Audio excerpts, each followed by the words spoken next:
Four new Apple products leak, and we finally have a release date for one of the big ones. Hello, and welcome to the All Future podcast, where we talk about all things AI, humanoid robots, and today, new Apple products. Woo! We always got to hit Apple products throughout the week, of course. I mean, it's one of our main focuses. Maybe less in the future is what we're going to talk about, eventually. But Especially, with AI stuff, but that's probably more for another video. So today we're going positive on Apple and positive excited Apple today. about their new products. Today we're talking about the HomePod with a screen. You guys have heard about this thing before, hopefully. But if you hadn't, it's a big HomePod with a screen, maybe like a bigger version of the Amazon Echo Show. So let's take a look at this thing. Yeah, I think basically they've talked about this being like two iPhones side by side to make up a square display. So it's not quite like an iPad aspect ratio, but it's, all the renders make it look exactly like that, just tacked on top of a HomePod. Do you have one of these big HomePods at home? I do. It's Mhm. broken, which sucks because this is my favorite at-home speaker that I ever owned. It is a very good one. How did it break? I'm curious. I have no idea. I had to get it sent in, and usually I just like to take apart my electronics myself and fix them. But that one is way out of my league of You trying couldn't to do figure that out. with an Apple. Yeah, I actually speaker? want to maybe do it. Have you seen those videos where people have to repair their things from home? Mhm.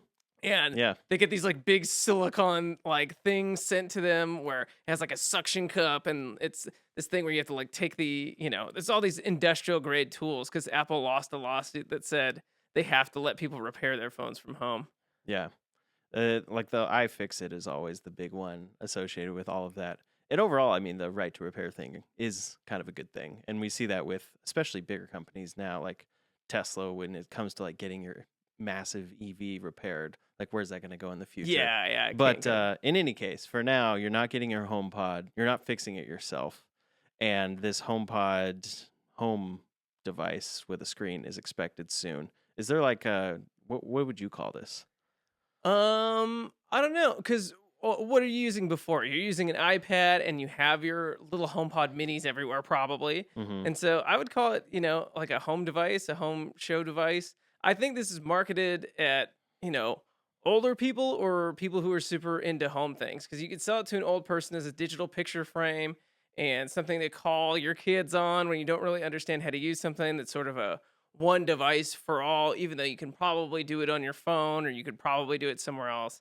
If you're using like an iPad for your at home kind of things already, I could definitely see you picking this up just to be the better version of that. Mm-hmm. And if you're super into it, I could see you getting like 3 or 4 of these for your household, depending on how crazy you are about stuff. Yeah, depending on how much they cost, of course.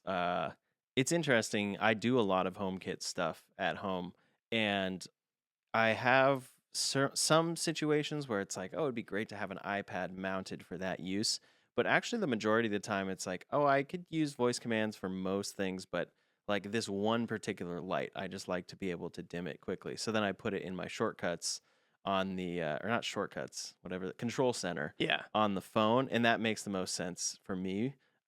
Versus having this, it's like it's a nice home thing, but it's over there. So it'll be interesting to see what this ends up being and who it's for. And then also the big question associated with it is like the advanced Siri is expected to be a part of this, but that is now delayed to iOS 19, which we'll talk about in a little bit.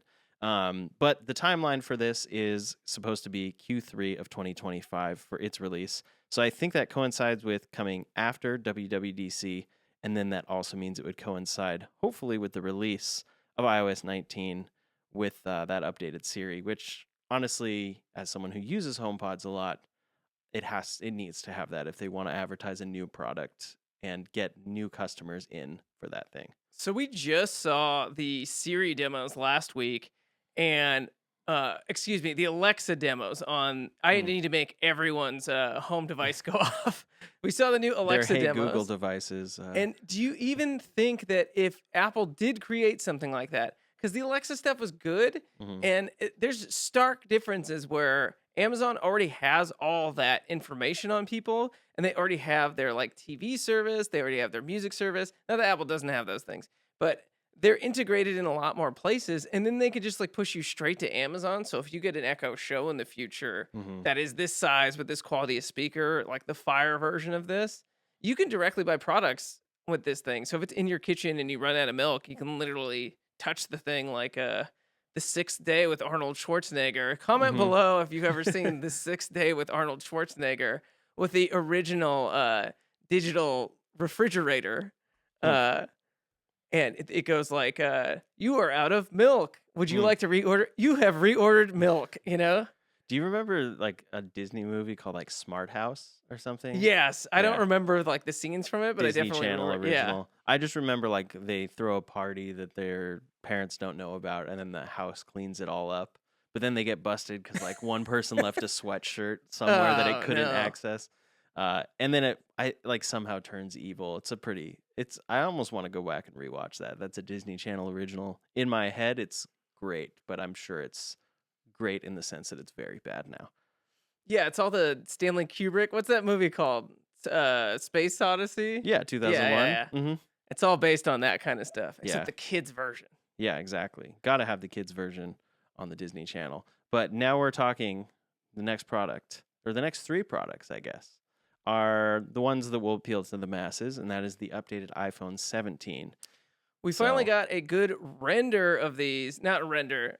We finally got a good 3D print of these. And mhm, so it always goes in this weird order where we get like the leaks of the designs, and then we get renders where people make them digitally, and then we get these, which are 3D printouts.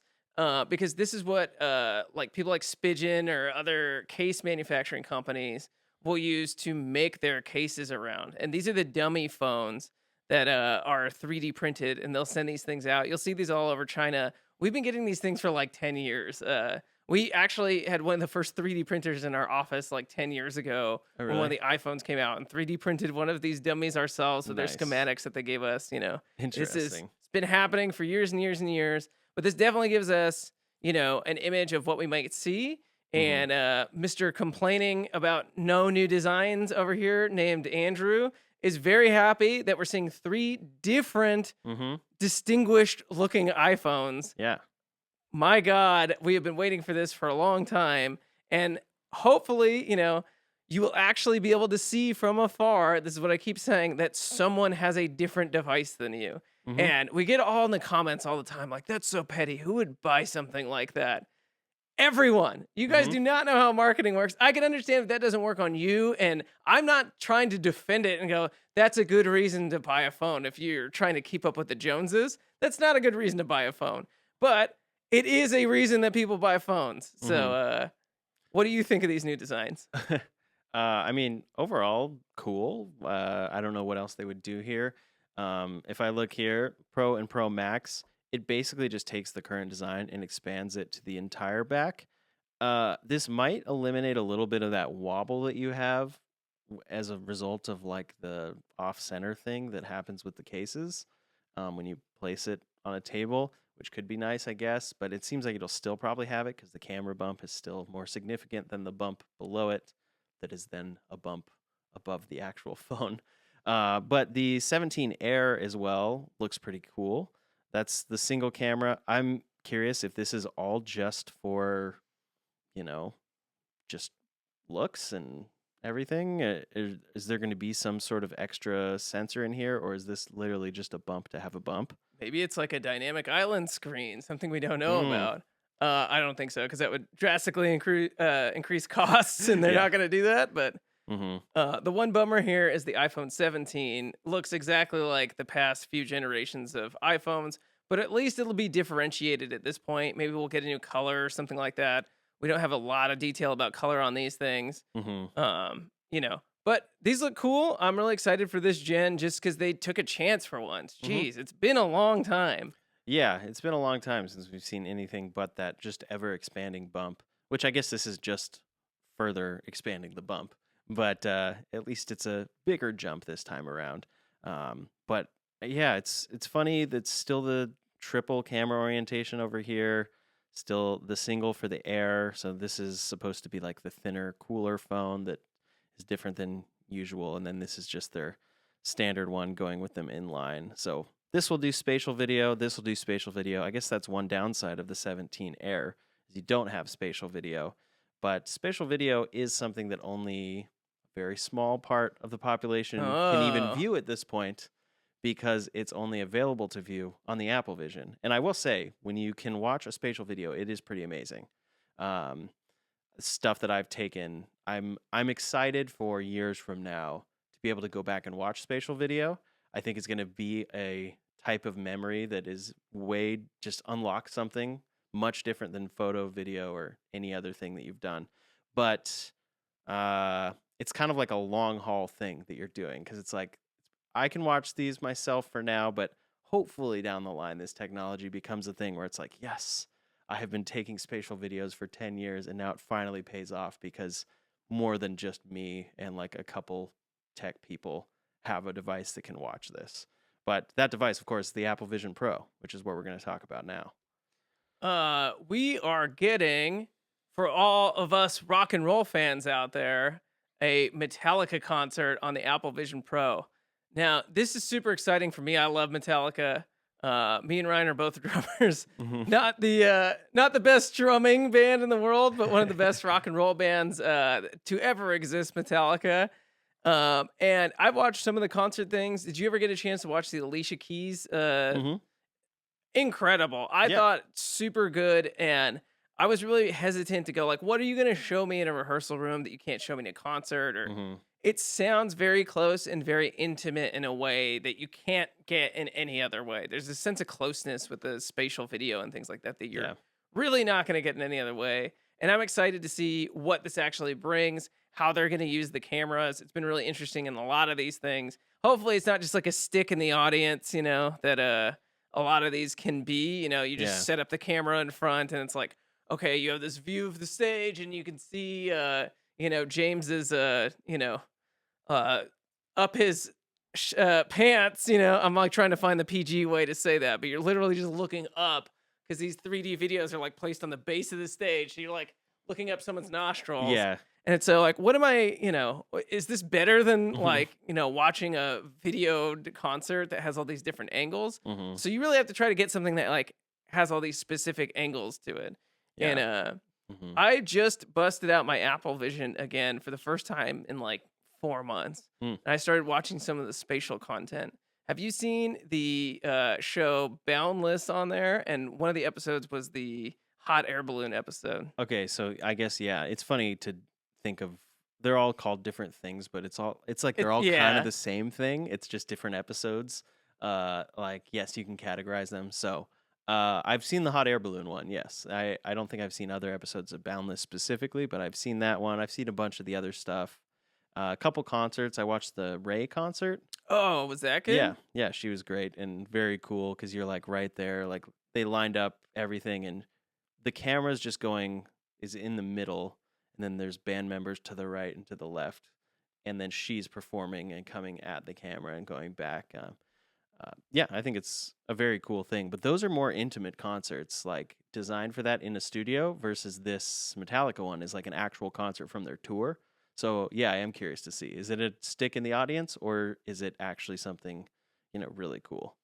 Yeah. The intimacy of all those produced like immersive contents has been so good.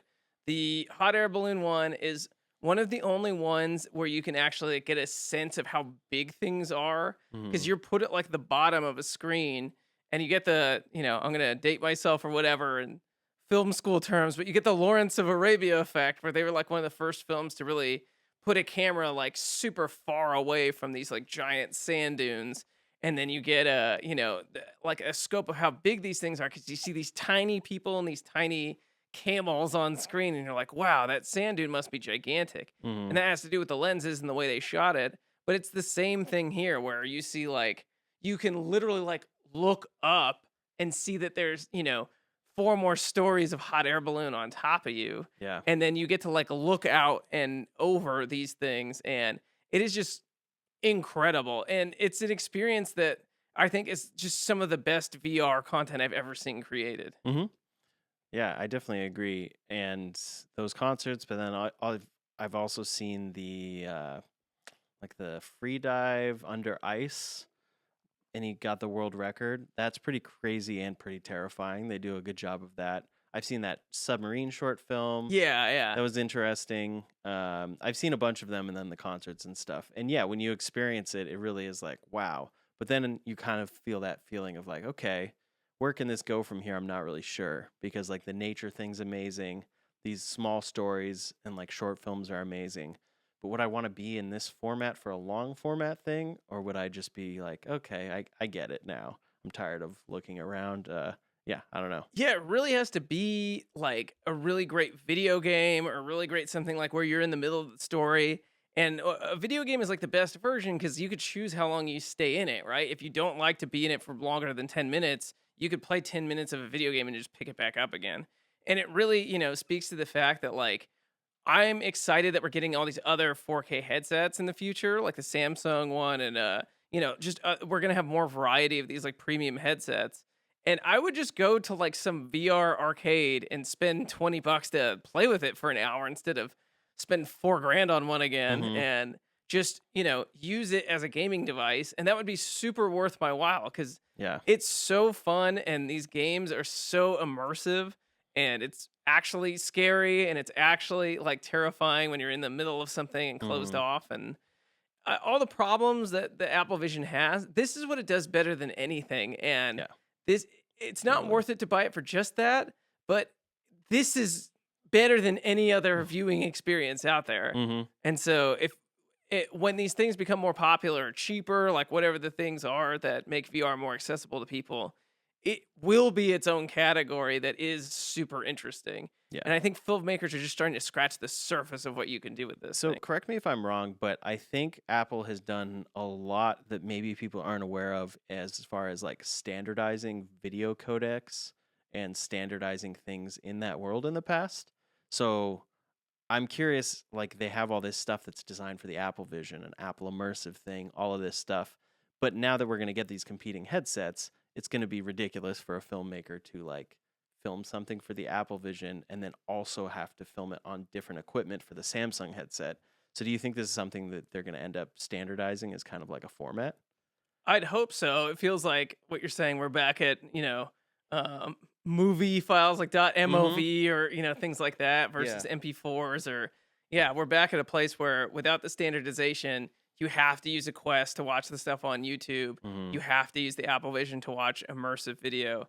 Um, the libraries are growing for all this stuff, but I do hope we at least get like apps to translate those things. It feels like such a wasted library of content that we can't use these things. Yeah. We actually finally got an Apple Vision Pro app. Mm-hmm. It seems very similar to the Meta Quest app. Like Okay. it's just telling you things that you can do for it. You can't transact on it yet, which used to, that's where you could still buy games for the Meta Mm-hmm. Quest, like while you're not on the Quest. So we'll see what they do there. It seems like just, notifying people somewhere else if you're like me and you haven't picked it up for a long time. Oh, there's new spatial content. Like go Yeah. pick up your Apple Vision.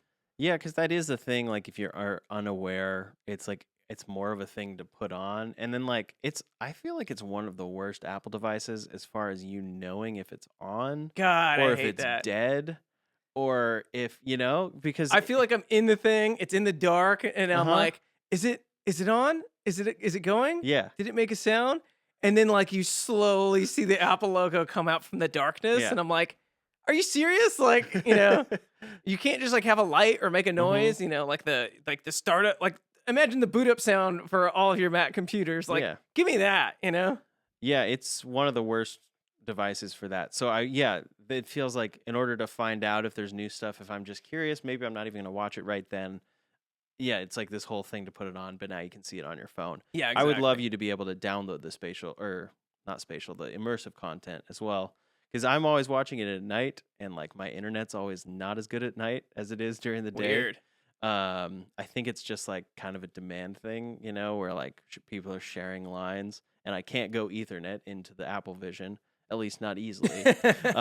So yeah, that's a cool app to see, and then we'll see where things go from here. But this was a $3,500 product. More like 4 grand, and if you got like a case for it, and Mm-hmm. it could like get up to 5 grand. It was crazy. I just finished paying it off. I did it on time, Mhm. and I was like, "Oh, this will be nothing," and, and it hurt. It hurt all year, and now that it's gone, I'm like, "Oh, man, I feel better that it's gone." Yeah, and I also mine is paid off, and it's a little disappointing now to see this listing that we just came across on eBay, which is for an Apple Vision Pro, 512 gigabyte, and this says new in box, sealed, and it's $1,400. Are you kidding me? To uh, be fair, get it. Someone in our audience, please get this. The listing is probably still live. Please buy this thing. At that price, it's a no-brainer. It's just like an expensive TV. Go get it, I know all your stocks just crashed and everything, but just spend the money. You will stay at home more with the Apple Vision and watch more movies to yourself with this $1,400 amazing product. Oh my god, I feel so stupid at this point. yeah, that is very cheap. I'm kind of shocked at that price. And actually, obviously do your own due diligence. Maybe there's something wrong with this listing. Who knows? But eBay is, they're a pretty reputable company at this point. But a lot of other ones that I see are like in the 2000s, which is still Half. a rough discount right there. But yeah, that's the story of the Apple Vision, and especially coming up, we're gonna be getting Apple Intelligence stuff, and then they're supposedly coming up with one with a M5 chip. We'll see what happens there. We do have Ryan who made a new purchase this week.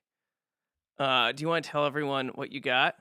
Well, yeah. So last week we were talking about the M3 Ultra Mac Studio and how it was disappointing that it's not the M4 Ultra. But I've actually been eyeing that computer for quite some time, and now I'm getting into like needing lots of ports with like no latency, and it's been getting really complex. And I would love a little more computing power, so I actually got that M3 Ultra Mac Studio, and it was a whole process of like figuring out what I wanted to get. And I talked to GPT a bunch to figure out which spec I actually needed because the specs you can get on this thing are pretty insane. What did you talk to GPT about? What would he even tell you? Well, there's basically, if I go to the configurator, let me see here. You can customize your Mac Studio, of course. And so there's this M3 Ultra chip with 28 core CPU, 60 core GPU, or you can upgrade that for $1,500.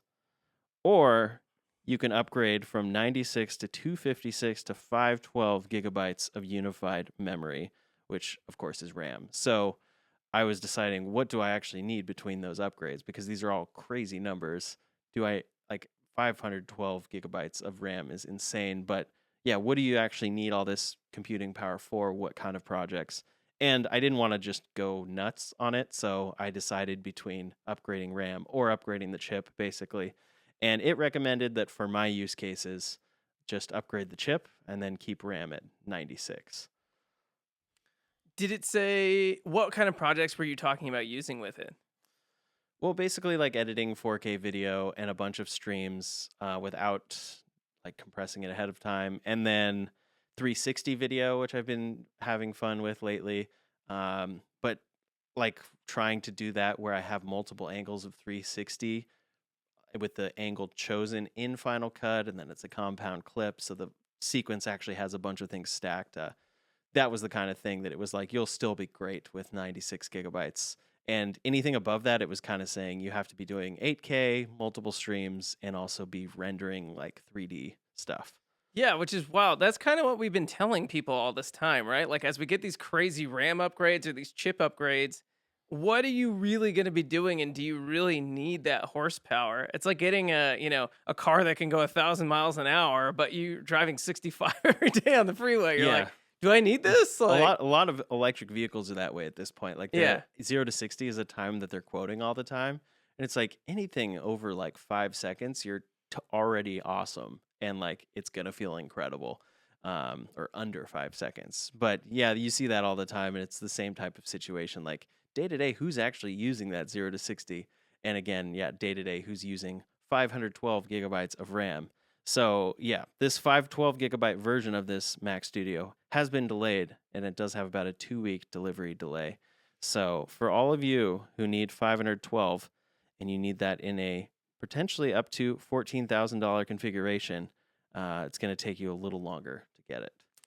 Man, I would be pissed if I spent $10,000 for a computer plus tax and then it was 2 weeks late. Could you I gue- imagine? I guess that's a good point. Yeah, like and you expected it to be one date and then it takes 2 weeks, but I don't know. I feel like the people that are integrating a 512 gig RAM computer Mac into their setup are already it's like that's an integration that they're taking time to do. So I don't know, 2 weeks. Now, if this thing mines crypto, how long would it take before it pays for itself? That's a great question, We'll which ask ChatGPT. we'll have to cover that on the next episode.